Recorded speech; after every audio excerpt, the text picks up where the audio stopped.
The mission hasn't changed. And I'm telling you right now, there's a whole lot of people right now who are suffering needlessly because they don't know there's a war. There is a war. There's a war going on right now for your soul. What does it mean to hold up a shield of faith to extinguish fiery darts from the enemy? What's that? Well, that means he can throw thoughts at you that are not yours, and if you don't know that he can do that, you're going to believe it's your thought. We had a guy call last week. He says, I want to commit suicide. I want to die. What would you say to that man? You, what are you going to say? As a born again believer, what would you say to that man? So the first thing I said is, you want to die? How long have you been feeling this way? A long time. I says, how angry are you? He goes, what does that have to do with it? And I says, you'll see.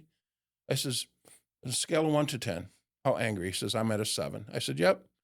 He goes, what do you mean you up? I says, you have your anger bucket 70% full, right? So an angry man cannot see he's lost his way. 1 John 2. Ephesians 4, don't let the sun go down in your anger lest you give the devil a foothold. Let me guess, you're angry at your mom or dad or both. He goes, how'd you know that? And I says, well, because if you don't honor your father and your mother, your days will not go well. And if you don't honor your father and mother, you have to choose a course called rebellion.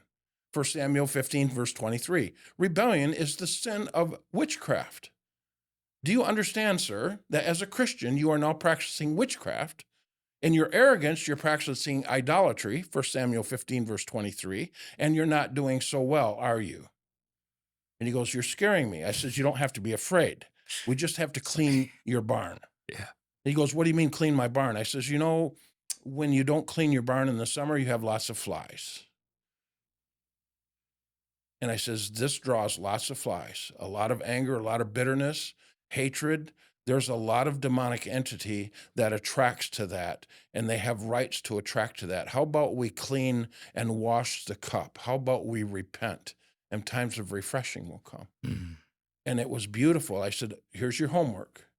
I want you to do some homework. I want you to write down all the people that you're angry at. And tomorrow we'll unpack that, and you'll see how beautiful refreshing can be. Mm.